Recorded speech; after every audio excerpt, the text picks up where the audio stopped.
الحمدللہ رب العالمین الصلاة والسلام علی سید الانبیاء والمرسلین وعلی آلک واصحابک اجمعین اما بعد فاعوذ باللہ من الشیطان الرجیم بسم اللہ الرحمن الرحیم وما ارسلناک الا رحمۃ للعالمین صدق اللہ العظیم ان اللہ وملائکتہ یصلون علی النبی یا ایھا الذین آمنوا صلوا علیہ وسلموا تسلیما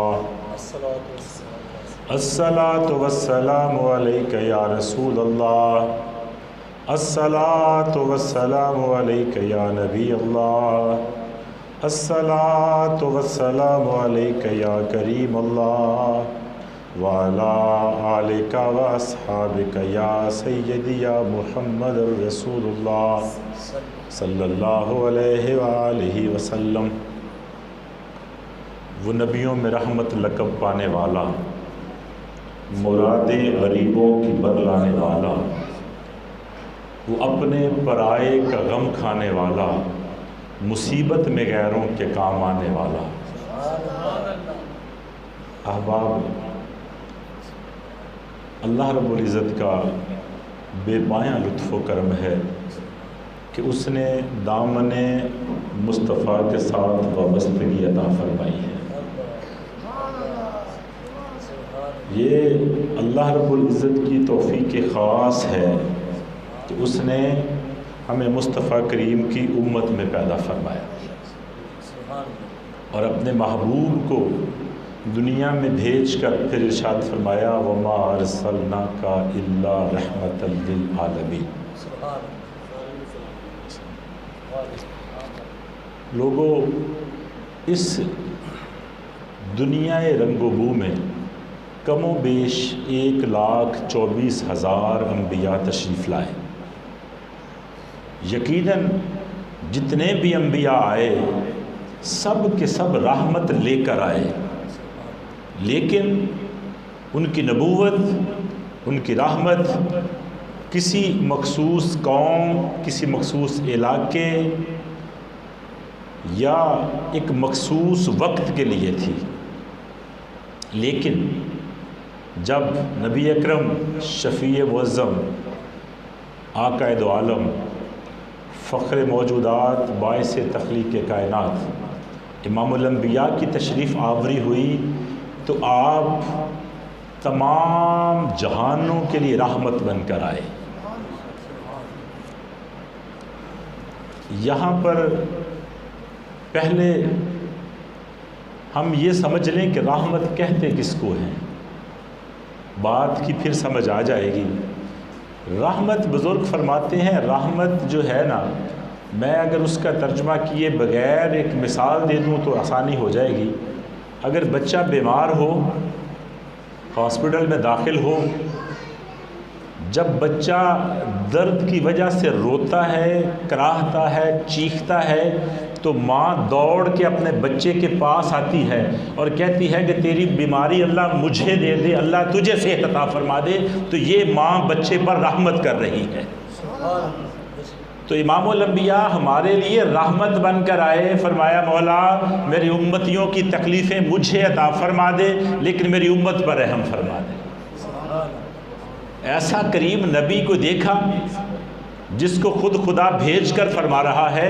اگر لفظی ترجمہ دیکھیں تو اللہ فرما رہا ہے وما ارسلناک، ہم نے نہیں بھیجا، ہم نے نہیں بھیجا الا رحمۃ للعالمین، ہاں اگر بھیجا ہے تو صرف رحمت بنا کر بھیجا ہے۔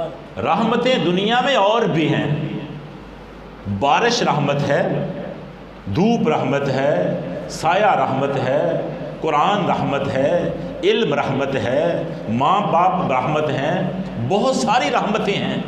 لیکن ان رحمتوں میں وقت کے ساتھ ساتھ تبدیلیاں آتی ہیں۔ بارش رحمت ہے لیکن اگر بارش زیادہ آ جائے، سیلاب آ جائے، تو پھر اس رحمت کی شکل تبدیل ہو جاتی ہے، وہ رحمت نہیں رہتی۔ ہوا رحمت ہے، لیکن ہوا اگر آندھی کی صورت اختیار کر جائے تو پھر ہوا رحمت نہیں رہتی، اس کی شکل تبدیل ہو جاتی ہے۔ سورج کی کرنیں رحمت ہیں، لیکن جب تمازت آفتاب حد سے بڑھ جائے تو پھر وہ رحمت نہیں رہتی۔ لیکن اللہ فرما رہا ہے محبوب ہم نے آپ کو سوائے رحمت کے کچھ اور بنا کر بھیجا ہی نہیں، صرف رحمت بنا کر بھیجا ہے۔ احباب، امام الانبیاء سراپائے رحمت بن کر آئے ہیں۔ آپ کا جسم مبارک بھی رحمت ہے، آپ کی روح مبارک بھی رحمت ہے، آپ کا قلب اطہر بھی رحمت ہے، آپ کا نفس اطہر بھی رحمت ہے، آپ کے عقل و دماغ بھی رحمت ہیں، آپ کا خون مبارک بھی رحمت ہے، آپ کے منہ مبارک بھی رحمت ہیں، آپ کے گوشت پوست اور آپ کی ہڈیاں بھی رحمت ہیں۔ جناب علی آپ کا چلنا پھرنا بھی رحمت ہے، آپ کی حرکات و سکنات بھی رحمت ہیں، آپ کا بولنا بھی رحمت ہے، آپ کا خاموشی فرمانا بھی رحمت ہے، آپ کا دنیا میں آنا بھی رحمت ہے، آپ کا دنیا سے تشریف لے جانا بھی رحمت ہے، آپ کا کسی کے ساتھ ناراضگی کا اظہار کرنا بھی رحمت ہے، آپ کا کسی کے ساتھ راضی ہو جانا بھی رحمت ہے، آپ کا دنیا میں زندہ رہ کر بظاہر یہ ظاہری زندگی گزارنا بھی رحمت ہے، اور دنیا سے تشریف لے جانا بھی رحمت ہے۔ آپ کا مکہ اور مدینہ کی گلیوں میں خرامہ خرامہ چلنا بھی رحمت ہے، اور گنبد خضرا میں جا کر آرام فرما لینا بھی رحمت ہے، آپ کا کائنات میں رہنا بھی رحمت ہے، اور آپ کا قبر میں جا کر امتی کی ڈھارس بندھانا بھی رحمت ہے، اور آپ کا میدان محشر میں تشریف لا کر گناہ گاروں کی شفاعت فرمانا بھی رحمت ہے۔ احباب، اللہ فرما رہا ہے کہ محبوب ہم نے آپ کو سراپائے رحمت بنا کر بھیجا ہے۔ امام الانبیاء صحابہ سے فرماتے ہیں صحابہ تم جاننا چاہتے ہو کہ میں کیا ہوں، میری حقیقت کیا ہے؟ امام الانبیاء ارشاد فرماتے ہیں کہ آپ لوگوں نے سنا ہے کہ اللہ رحمان بھی ہے اور رحیم بھی ہے، اللہ رحمان بھی ہے اور رحیم بھی ہے۔ صحابہ نے عرض کی یا رسول اللہ ہم نے سن رکھا ہے اللہ رحمان بھی ہے اور رحیم بھی ہے، اور امام الانبیاء نے ارشاد فرمایا وہ جو رحیم ہے نا وہ رحمت میں ہوں۔ ثابت یہ ہوا کہ دنیا میں جتنی بھی رحمت ہے، اللہ کی جتنی بھی رحمت ہے، وہ ساری کی ساری محبوب دو عالم ہے۔ احباب، اللہ رب العزت نے امام الانبیاء کو رحمت صرف انسانوں کے لیے بنا کے نہیں بھیجا، عالمین کے لیے رحمت بنا کر بھیجا۔ سوائے اللہ کے کائنات میں جو کچھ ہے وہ عالم ہے۔ عالم کس کو کہتے ہیں؟ سوائے اللہ کے۔ اللہ عالم میں شامل نہیں ہوتا کیونکہ اللہ عالم کو بنانے والا ہے، اللہ عالمین کو تخلیق فرمانے والا ہے، اور لفظ صرف عالم نہیں ہوا، رحمتاً للعالمین استعمال ہوا کہ جتنے بھی عالم ہیں سب عالمین کے لیے اللہ نے محبوب کو رحمت بنا کر بھیجا ہے۔ احباب، امام الانبیاء انسانوں کے لیے بھی رحمت بن کے آئے، آپ فرشتوں کے لیے بھی رحمت بن کے آئے، آپ حیوانوں کے لیے بھی رحمت بن کے آئے، آپ درندوں کے لیے بھی رحمت بن کے آئے، آپ پرندوں کے لیے بھی رحمت بن کے آئے، آپ حجر و شجر کے لیے بھی رحمت بن کے آئے، آپ پانی کے لیے بھی رحمت بن کے آئے، آپ آگ کے لیے بھی رحمت بن کے آئے، آپ ہوا کے لیے بھی رحمت بن کے آئے، آپ پتھروں کے لیے بھی رحمت بن کے آئے، آپ جنوں کے لیے بھی رحمت بن کے آئے، آپ جانوروں کے لیے بھی رحمت بن کے آئے، الغرض آپ ذرے ذرے کے لیے رحمت بن کر آئے۔ ایک دن امام الانبیاء جبریل امی سے کہتے ہیں جبریل کیا تجھے بھی میری رحمت سے حصہ ملا ہے؟ اور جبریل عرض کرتا ہے یا رسول اللہ آپ کی دنیا میں تشریف آوری سے پہلے میں ہر وقت خوف زدہ رہتا تھا۔ جبریل کہتا ہے یا رسول اللہ آپ کے آنے سے پہلے میں ڈرتا رہتا تھا۔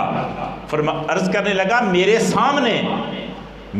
سامنے ابلیس مردود ہوا، میں نے اس کو انجام کو دیکھا تو مجھے اپنے انجام سے ڈر لگنے لگا، ہر وقت میرے اوپر خوف غالب رہتا تھا، نہ جانے میرا انجام کیسے ہو۔ عرض کرنے لگا یا رسول اللہ جب سے آپ آئے ہیں تو مجھے اپنے انجام کے بارے میں یقین ہو گیا کہ میرا انجام اچھا ہوگا۔ تو مصطفیٰ کریم کی رحمت للعالمین سے جبریل جیسے مقرب فرشتے بھی فیض یاب ہو رہے ہیں۔ احباب، امام الانبیاء آپ کا سونا بھی رحمت ہے، آپ کا جاگنا بھی رحمت ہے۔ امام الانبیاء سفر پر جا رہے ہیں لشکر کے ساتھ، نماز فجر سے تھوڑی دیر پہلے ایک جگہ پہ پڑاؤ ڈالا تو سارا لشکر تھکا ہوا تھا، سب کے سب سو گئے۔ امام الانبیاء فرمانے لگے کہ آج پہرا کون دے گا اور ہمیں نماز فجر کے لیے کون جگائے گا؟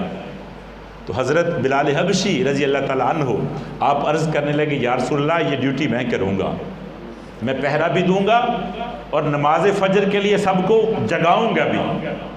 سب سو گئے، حضرت بلال حبشی ڈیوٹی پر معمور کھڑے ہیں، تھکے ہوئے تھے، کسی چیز کے ساتھ ٹیک لگائی تو حضرت بلال کو بھی نیند آ گئی، یہاں تک کہ سورج طلوع ہو گیا اور آفتاب کی تمازت، سورج کی کرنیں امام الانبیاء کے رخسار کو بوسہ دینے لگیں تو تاجدار کائنات کی آنکھ کھل گئی، آپ بیدار ہو گئے، دیکھا کہ سورج طلوع ہو گیا ہے۔